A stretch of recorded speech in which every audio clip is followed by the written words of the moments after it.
Bonjour à toutes et à tous les amis, bienvenue pour une nouvelle vidéo. Aujourd'hui on se retrouve pour un essai, l'essai de l'Alfa Romeo Giulia.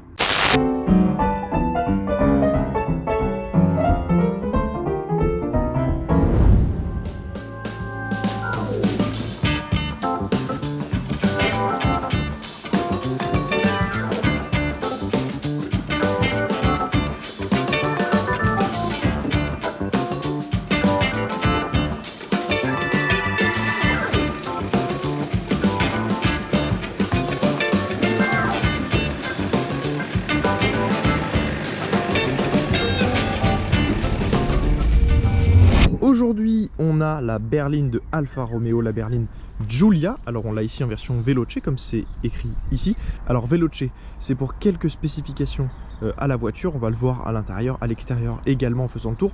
On est pour le moteur sur un 160 chevaux diesel. Alors cette automobile, elle vient de chez Italauto, comme d'habitude, qui nous prête ce véhicule. Je les remercie encore, ils sont basés à Chambray-les-Tours. Si vous avez besoin d'une voiture, n'hésitez pas à passer par eux. On a ici un beau modèle. Alors, je vais descendre sans tomber pour vous montrer un petit peu plus précisément les caractéristiques de la voiture. Alors on est sur un très beau blanc, comme vous pouvez le voir. Les coques de rétro sont noires et on a les très beaux feux que j'adore, ce sont les nouveaux feux. Donc c'est la version 2023, on est sur la Giulia 2023 avec les jantes téléphone typiques de chez Alfa Romeo. On a les freins ici en rouge, l'inscription Veloce sur ce côté là, la trappe à essence, et puis l'arrière on a les beaux feux aussi un peu restylés de chez Alfa Romeo. On a un diffuseur plastique et puis les deux sorties. Alors on va le voir, c'est pas forcément un modèle à vocation très sportive, pourtant on a un très bon feeling de conduite.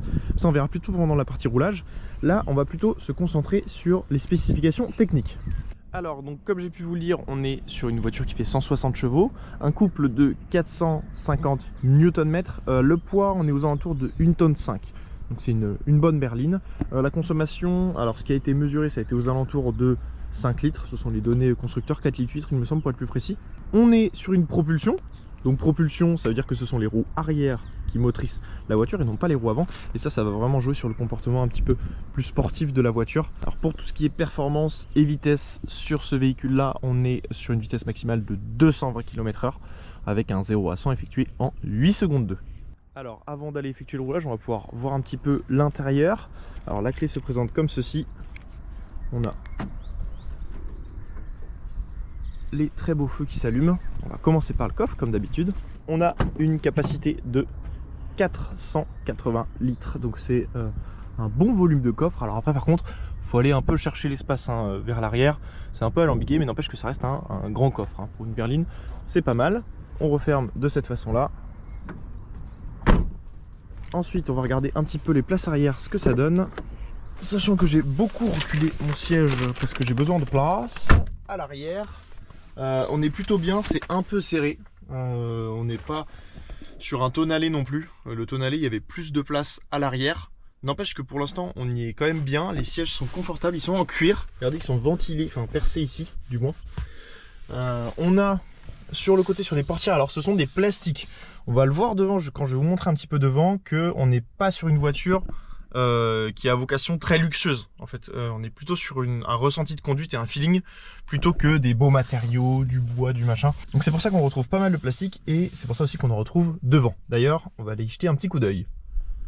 À l'avant, on retrouve ces très beaux sièges qui sont de série dans la version Veloce. Donc ce sont des sièges sport. Ils maintiennent très bien. On a vraiment une grosse partie là sur le côté. Mais c'est vraiment des très beaux sièges. Alors ils sont ventilés, alors chauffants. Il y a le volant chauffant aussi. Mais pour les sièges, c'est vraiment des très beaux sièges et c'est un point très réussi. Maintenant, on va aller un peu dedans, voir ce que ça donne. On est tout de suite très bien accueilli. Il faut savoir que quand on rentre, les sièges s'adaptent à la position dans laquelle on l'a établi. Et du coup, quand on sort, ils vont s'écarter pour qu'on ait plus de place pour sortir. Et quand on rentre, ils vont se remettre sur la position initiale, évidemment. Donc on peut voir ces très beaux sièges ici. Alors comme je vous disais, on a une grande planche de bord qui est en plastique ici. C'est pas du Mercedes, On n'est pas sur des grands écrans tactiles, etc. bien finis, beaux matériaux.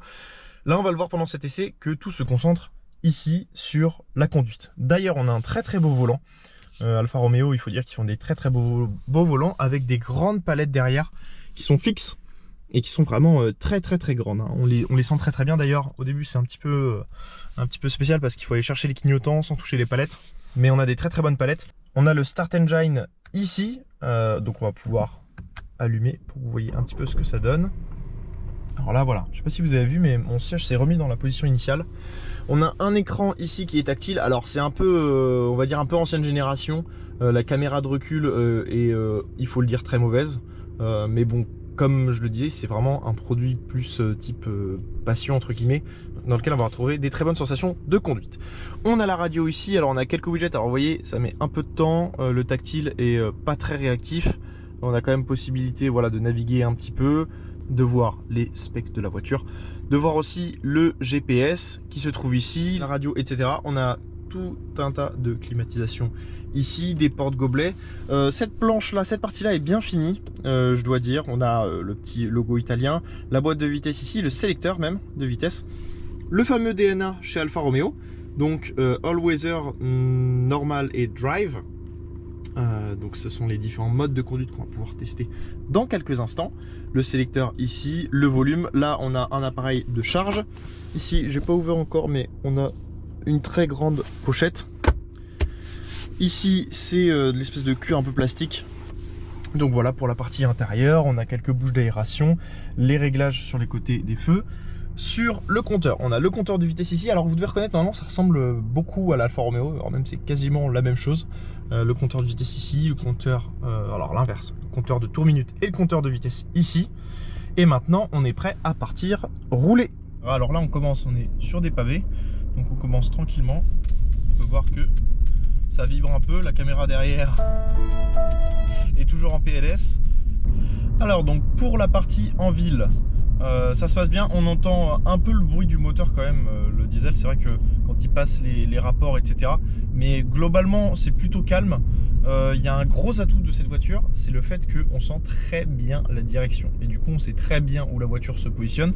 Dans les ronds-points par exemple, c'est très efficace pour savoir où se placer, etc.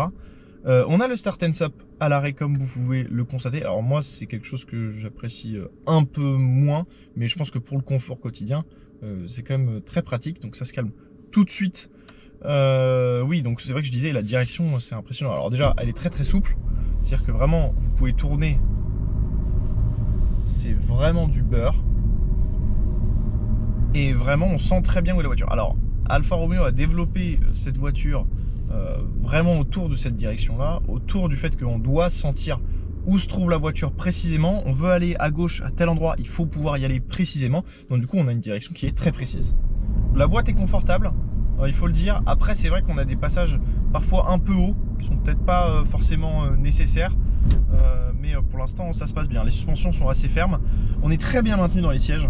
Ça on le verra peut-être un peu plus tard dans la vidéo concernant sur les petites routes, voir un petit peu ce que ça donne. Mais c'est vrai que pour l'instant les sièges c'est très confortable, sachant que les sièges on peut les régler, on peut aussi régler le baquet, enfin la partie baquet sur les côtés, on peut régler pour avoir plus ou moins de fermeté, pour vraiment que ça englobe le plus possible le corps quoi, par rapport au siège. Ça reste assez ferme parce que c'est une voiture qui est quand même construite sur un châssis pas typé sportif, sportif c'est trop gros, mais qui est typé un peu chasse, un peu berline, un peu italienne, et on sent assez dans l'équilibre, même juste en roulant tranquillement, on sent très bien que la voiture se positionne parfaitement là où on veut. On sent les palettes tout de suite. Alors les palettes on les utilisera sur les petites routes et même sur les voies rapides pour voir un petit peu comment passent les rapports, la vitesse de la boîte de vitesse. Est-ce que les changements sont rapides? Est-ce que c'est lent? Est-ce que ça met du temps? Tout ça on verra, mais en tout cas pour l'instant pour la ville ça se passe bien, c'est très confortable, et surtout le gros avantage c'est le gabarit, et c'est le fait qu'on puisse le placer où on veut, ce gabarit. Là vous voyez par exemple sur un petit rond-point, la voiture vient se placer vraiment là où on veut. Ah oui c'est vrai que la boîte des fois rétrograde alors qu'il n'y a pas forcément d'utilité. Je sais pas, c'est un peu, la boîte est un peu spéciale parfois. Je dois dire, on verra à l'usage un petit peu sportif ce que ça donne. Mais c'est vrai que des fois elle rétrograde alors que fallait peut-être pas. Enfin bon, après si vraiment ça dérange, on a la boîte, on peut mettre en séquentiel comme ça. Alors je sais pas si vous voyez peut-être avec la caméra derrière. On se met en séquentiel et on est aux palettes ou on est au levier. Alors les clignotants, par contre chez Alfa Romeo, je pense que je dois avoir un problème de compréhension parce que j'ai du mal à capter vraiment comment ça fonctionne quand on les baisse et qu'ils restent et qu'ils remontent. Mais ça, dans le tonalé, j'avais déjà ce problème-là. Mais je pense que là, c'est personnel. Les clignotants, on a toujours ce petit bruit de bambou qui tape un petit peu. Donc voilà, alors moi ça me dérange pas, je sais que d'autres personnes c'est un peu plus dérangeant. Enfin bon, c'est un petit détail. En tout cas, pour l'instant en ville, ça se passe bien. Vraiment, le gabarit, on peut le placer où on veut. C'est très pratique. Voilà, c'est vrai que dès qu'on monte un petit peu dans les tours, on entend plus le bruit de diesel.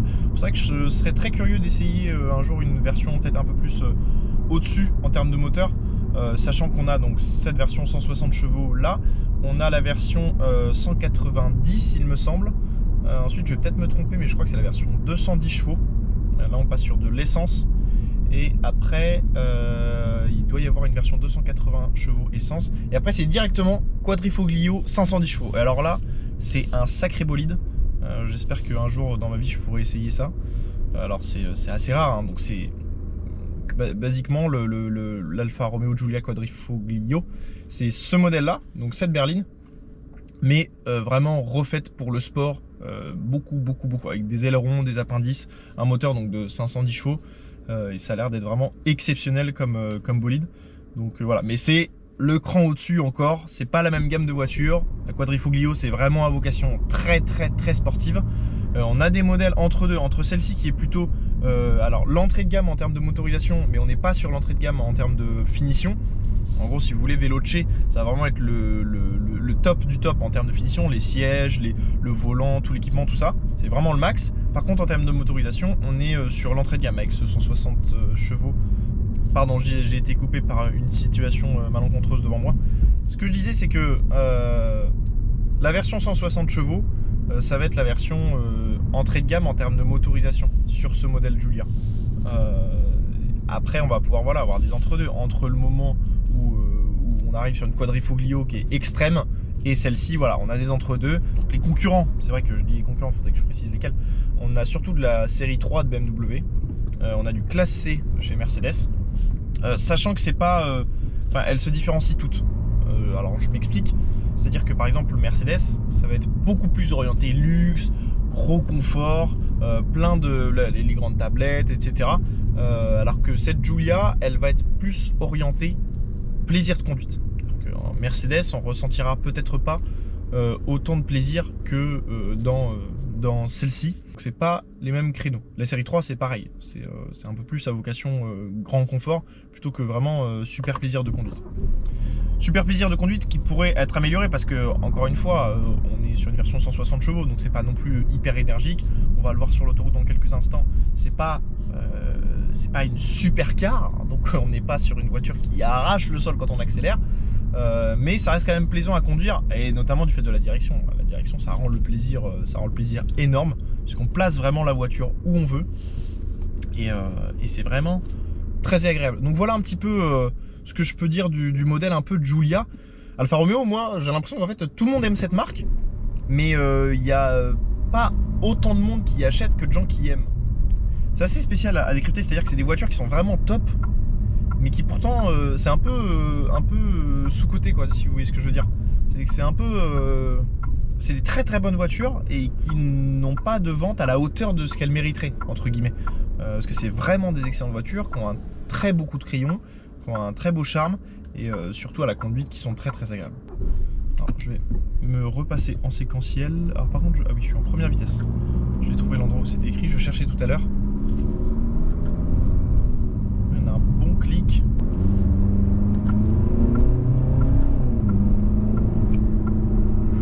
Ouais, au début c'est quand même... ça reprend bien.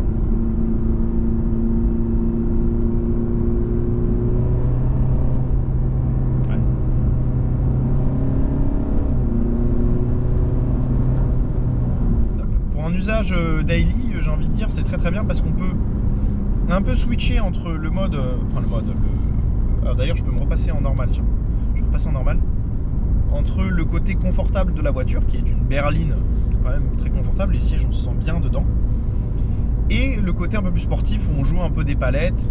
Alors moi mon goût personnel pour l'instant, je préfère cette Giulia là au tonalé que nous avons juste devant, d'ailleurs dans un très beau bleu.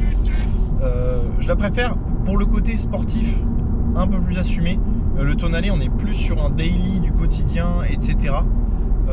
Enfin, etc. C'est-à-dire juste quelque chose qu'on utilise pour tous les jours, qui est très confortable, qui est SUV, c'est hybride. Enfin, franchement, c'est une très bonne voiture pour ça. Alors là, par contre, c'est vrai que devant, il est dans une très très belle couleur.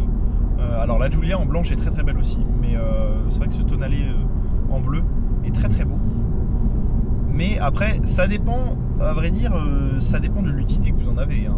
C'est-à-dire que si vous voulez quelque chose confortable au quotidien, mais qui de temps en temps permette de se faire un petit peu plaisir, une Giulia, c'est top. Si vous voulez quelque chose un peu plus confort, là voilà, vous avez le Tonale juste ici, en Veloce aussi d'ailleurs, qui est très très beau. Là, on est un peu à l'image de cette voiture assez plutôt simple, c'est-à-dire qu'on a simplifié un maximum l'automobile, plutôt qu'avoir plein d'artifices partout, d'assistance, etc. Là, on a simplifié énormément la voiture pour que ce soit vraiment le plaisir de conduite. Alors, on va passer en mode Dynamic et on va voir un petit peu ce que l'accélération nous réserve. Je vais mettre en séquentiel aussi, parce que moi j'aime bien jouer un petit peu des palettes. La réactivité est bonne. J'ai l'impression que la réactivité est meilleure que sur le Tonale. Alors je sais pas si c'est juste une impression à cause du caractère de la voiture ou si c'est effectivement le cas. C'est vrai que la direction, on l'emmène où on veut la voiture.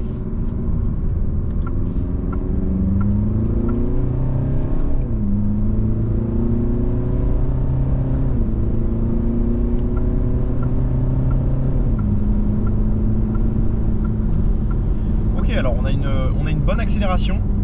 C'est pas transcendant. Mais on a une bonne accel quand même. Et moi ce que j'aime bien, c'est vrai que j'avais remarqué un peu ça sur le Tonale aussi, c'est qu'on a tendance, quand on passe une vitesse aux palettes, à avoir un petit à-coup comme ça qui est pas désagréable et qui ramène encore du caractère sportif à la voiture. Et je trouve ça très bien.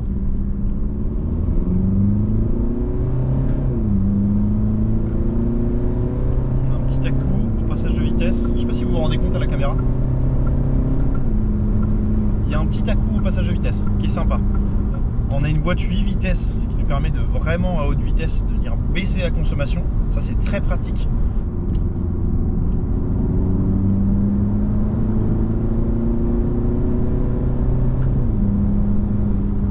On va passer sur des petites routes là.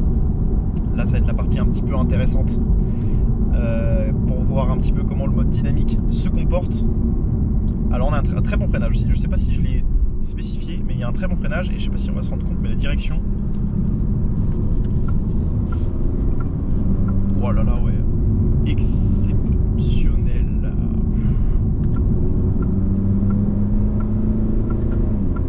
Donc on peut se faire quand même un petit peu plaisir sans voilà, avoir un moteur qui consomme énormément, ce genre de choses. Alors, pas beaucoup de bruit, pas beaucoup de puissance, mais beaucoup de plaisir.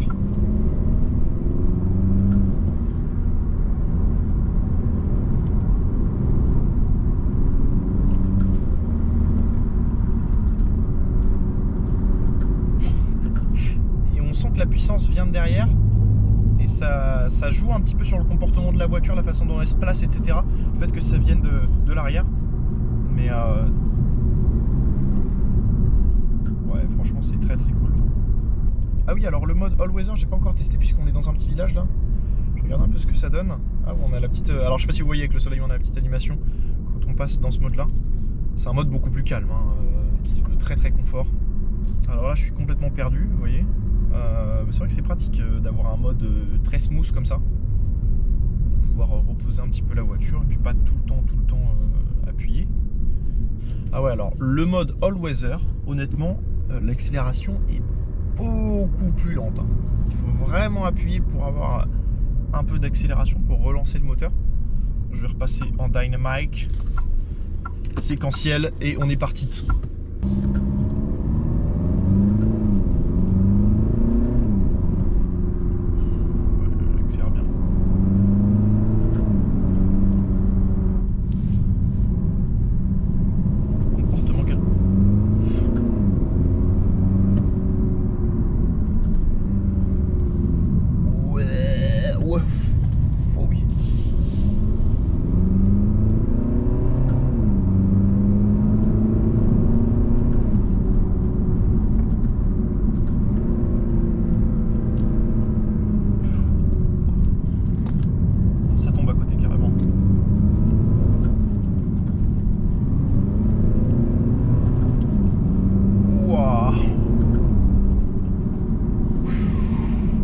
elle s'en sort très bien. Oh, j'étais étonné, disons que les virages, elle arrive à vraiment les prendre très très bien. Et c'est vrai, on sent vraiment la propulsion quand on ressort du virage notamment. On sent que ça vient un peu de l'arrière. Alors ça chasse pas, hein, parce que c'est pas une voiture assez puissante pour ça. Mais on sent que ça vient de l'arrière, c'est assez marrant. Le comportement est plus à vocation sportive. C'est vraiment marrant. Là, les virages étaient très très très serrés. De toute façon, c'est les mêmes qu'on prend d'habitude à chaque fois pour tester les voitures. Là, on a un beau Cayenne devant qui fait un beau bruit. Mais malheureusement, on va pas le suivre, on va aller là.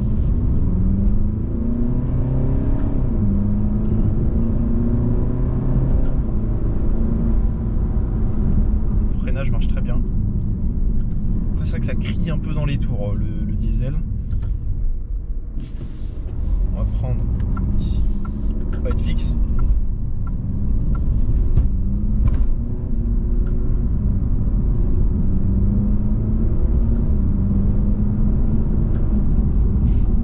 Ouais, ça marche très très bien sur les petites routes. On a une dernière petite portion là-bas pour voir un peu.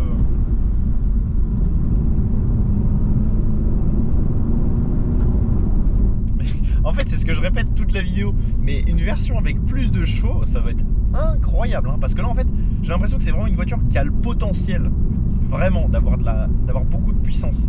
Hein, on sent que le châssis il est fait pour ça, on sent que la direction elle est nickel, le passage de rapport ça se fait bien, et on sent qu'elle attend que ça la voiture. Donc je pense que je me répète tout le long de la vidéo, mais la voiture elle a énormément de potentiel de puissance, et je pense que accueillir un moteur très puissant sur cette voiture, ça peut rendre quelque chose de très très très plaisant à conduire. Et c'est pour ça que je pense que les versions au-dessus doivent être incroyables. La Quadrifoglio ça doit être exceptionnel.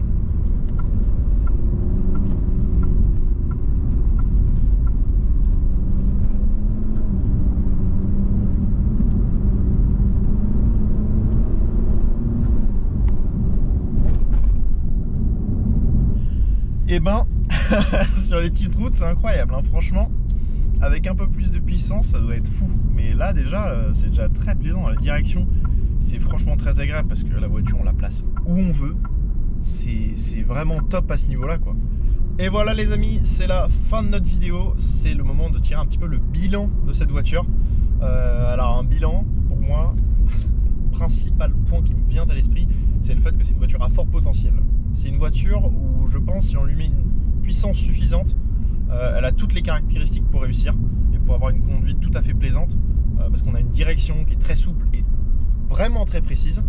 On a un bon freinage, on a un très bon châssis, c'est très équilibré, des suspensions qui peuvent se raffermir suivant les 3 différents modes du DNA. Donc c'est très bien pour elle. On a aussi un bon point au niveau de la consommation, puisqu'on a 8 vitesses, donc c'est évidemment très pratique.